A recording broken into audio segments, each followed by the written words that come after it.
Good morning everyone. How are you all? I hope you all are fine. Today we will continue the chapter life processes. In this video we will learn about why there are four materials: sunlight, carbon dioxide, chlorophyll and water.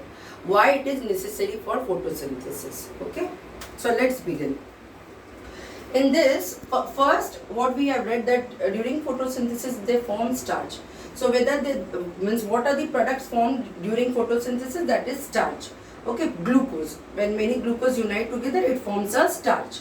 So first we will learn that how we can identify the presence of starch. Okay, so the chemical which we use to identify the presence of starch is an iodine solution. So before testing the presence of starch, what we need to do is that we need to discharge the plant or discharge the leaves. Now how will you do the discharging? Destarching means, D means removal, starching means starch. So destarching means removal of starch. Now how will you remove starch from the plant? You will keep the plant in the cupboard, in a dark cupboard for 4 days. We will keep the plant in a cupboard for 4 days. So what will happen? Whatever starch was stored in the plant, that would be utilized. And the leaves would become pale. The leaves would become pale. I am repeating myself. What is destarching? The removal of starch. How will you remove starch? You will keep the plant, a potted plant, in a dark cupboard for 3 to 4 days. So what will happen? The starch which are present in the plant, it will be utilized by the leaves, and thus the leaves will look pale. So this is the process of destarching. How will you identify the presence of starch? First, what we need to do is we will take up we will pluck one leaf from that destarching plant. First, we will take we will pluck one leaf from destarched potted plant and we will boil it in a water. Clear? We will pluck one leaf from destarched potted plant and we will boil it in a water. Then we will place it in a test tube and we will place this in a ethanol. Okay, this is ethanol and this is the water. In a hot water bath, in a test tube, we have taken an ethanol and we have placed the leaf and we have boiled it in a ethanol. And this is water. This process is known as a water bath. Okay, then we boil the same leaf, we boil it in a ethanol. Okay, then we take out the leaf. Then we wash it. After washing the leaf, we take the iodine solution. I have already told you which chemical is used to test the starch. Iodine solution. We take iodine solution and we drop a few drops of iodine solution. It becomes blue-black. If there is a presence of starch, it will become blue-black. If there is no presence of starch, it will turn brown. Clear? If there is a presence of starch, it will turn blue-black. If there is no starch, it will turn brown. Clear? So in next experiment, we will learn about the test for starch. So this is the process for test for starch. How will we how will we do the test for starch? This is the process. How will we do the test for starch?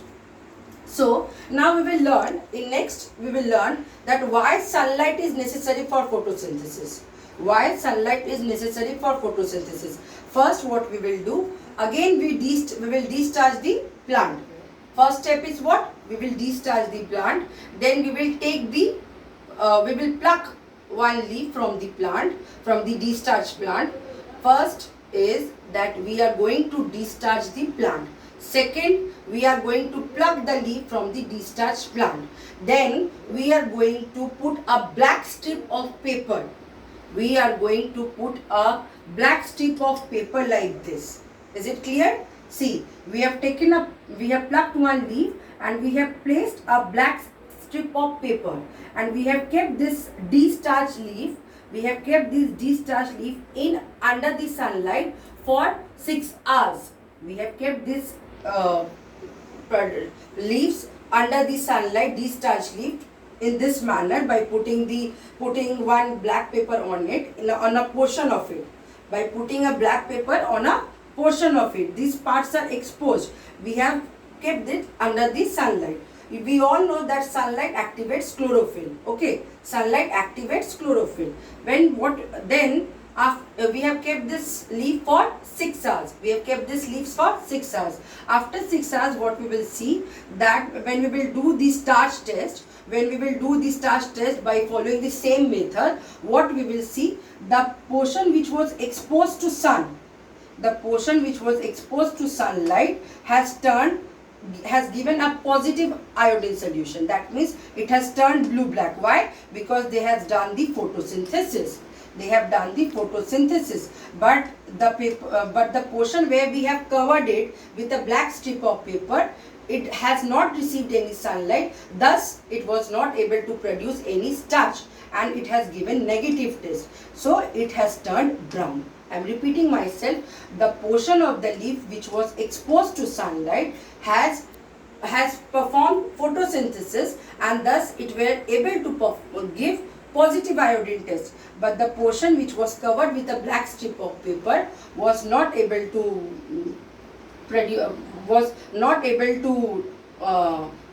perform photosynthesis, neither it has formed starch, so it does not turn blue black, it remains brown. So from this we can conclude that sunlight is necessary for photosynthesis.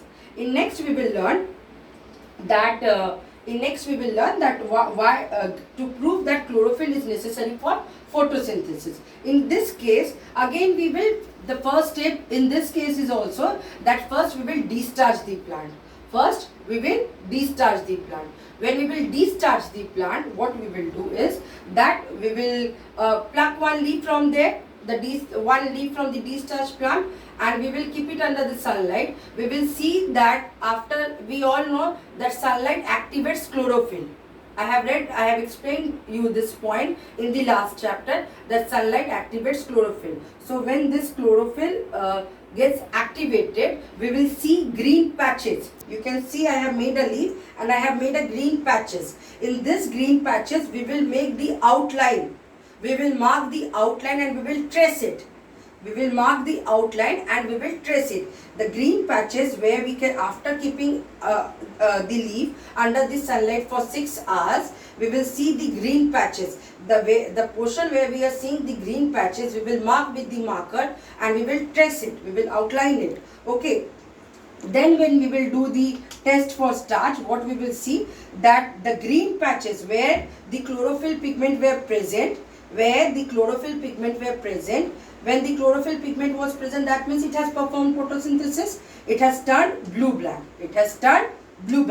But where the non-chlorophyllous patches, this was the non-chlorophyllous patches, this was the green patch, this was non-green patch. So where the non-chlorophyllous patches remains brown, it remained brown. So this proved that chlorophyll is necessary for photosynthesis. Clear? So this was the experiment done to show that the chlorophyll is necessary for photosynthesis. Next is CO2. Next is what? CO2. Okay, carbon dioxide is necessary for photosynthesis. There is a chemical name called potassium hydroxide. There is a chemical named called potassium hydroxide which absorbs carbon dioxide. From the atmosphere. I am repeating myself, there is a chemical named potassium hydroxide which absorbs carbon dioxide from the atmosphere. Okay, so you have seen that I have taken, they have taken one conical flask, stopper conical flask with a cord which does not allow the air to let in. Clear? And there is a hole in it. From that hole, we have taken one leaf.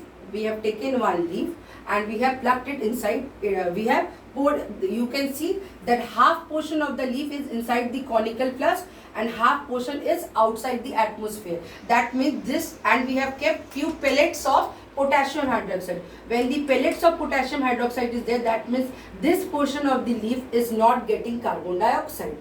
This portion of leaf is not getting the carbon dioxide.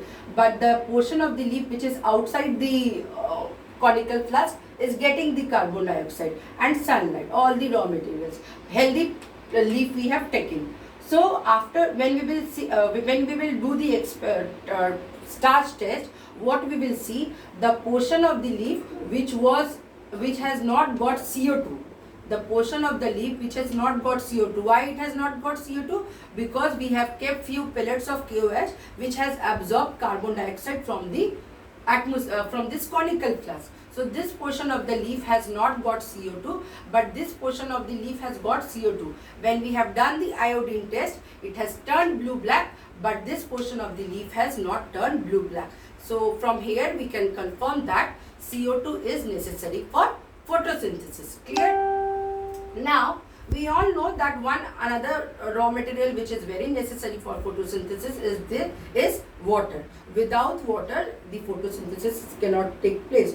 For keeping the plant healthy, we need to pour water. Now, how this water takes place, how this water goes inside, because this is the raw material, so water goes inside through the process of osmosis, which you have read in class 9.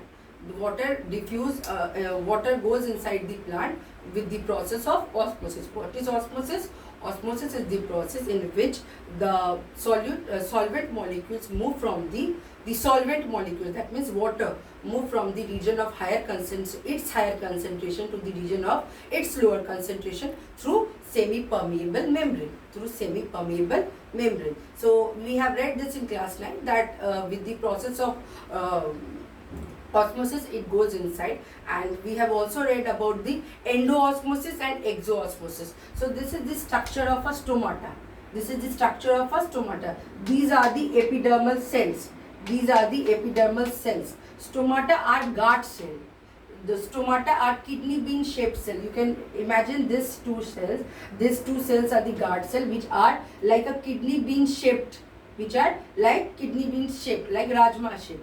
Okay, these are the guard cells. Okay, now during daytime, we know that during daytime, when they get all the raw materials, they form glucose, they form starch. So when the solute concentration inside the cell is more, water from the outside goes inside. That means endoosmosis takes place. Water from the outside goes inside, that means endoosmosis takes place, and thus this water exerts pressure on the cell wall. See, this water exerts pressure on the cell wall. Imagine one balloon. When you have put water into it, what happens? It inflates. That means it is exerting the pressure on the balloon wall. Similarly, when the water goes inside, it exerts pressure on the cell wall. As a result, the stoma gets opened. And during night, when there is no starch formation and when there is no photosynthesis taking place, outside that time, these epidermal cells and the other parts of the plant need starch for performing their metabolic function. So that time they utilize this starch. So when during night, you will see that this starch is outside. In the concentration of starch is more in outside than inside. So the water comes out from the cell. Why? The water comes out from the cell because of the process of exosmosis, which we have read. For the exosmosis, the water comes out of the cell, and thus the stomata get closed. You can see the closed, and this is open. Clear? This is closed and this is open. This is the cell wall, these are the chloroplasts, and this is the vacuole. This vacuole, when it exerts pressure on the cell wall, it gets inflated and it gets open. And when the water comes out from the cell, it gets closed. And this is guard cell and this is nucleus. Clear? So, how does the regulation of opening and closing of stomata take place? When the water goes inside the cell, inside the guard cell, okay, from the surrounding, the stomata gets open. When the water comes out from the cell to the surrounding, the stomata gets closed. So this is how it regulates the opening and closing of stomata. Next, we will learn nutrition in amoeba. nutrition in amoeba. They are, see, the more the complexity of organism will evolve, more the complexity, the function will also involve. Like in our system, the function is different. In single cellular, in unicellular system, the function is different. So it differs according to the cell structure and shape. Okay, so we all know that amoeba is an unicellular organism, and it is an irregular shaped. It is an irregular shape and it is a unicellular organism. See, in this we have shown that this is an irregular shape. One nucleus is there, one food particle it has seen. So how it will engulf it? How it will have his nutrition? You will see that one food particle is there. So it has created a pseudopodia movement. What is pseudo? Pseudo means false, and podia means feet. So false feet. With the help of false feet, it will try to entrap or try to engulf the food particle. Okay, so you see, it has, with the formation of pseudopodia, this food particle has released a chemical sense which has stimulated the amoeba to make a false movement and trap it inside. And ultimately it creates a food vacuole. You can see it creates a food vacuole and the food particle is inside it. It creates a food vacuole and the food particle is inside it. It has engulfed. This process is known as phagocytosis. Okay, and ultimately this particle is inside the amoeba. This food particle is inside the amoeba. It has been engulfed by the amoeba. The undigested particle is thrown out. The remaining undigested particle is thrown out of the cell. This is how the amoeba, in amoeba, nutrition takes place. There is one more unicellular organism, Paramecium. You will see Paramecium is also a unicellular organism, and it has a cilia, hair-like structures outside the surface, in its surface. Okay, so that cilia helps to trap the food particles inside the body, and thus it takes its nutrition. Okay, so this is what about the plant nutrition in plants in amoeba and Paramecium. In next video we will learn about the nutrition in human being. So till then, watch this video. If you have any problem, please kindly let me know. Thank you for watching this video. Have a nice day.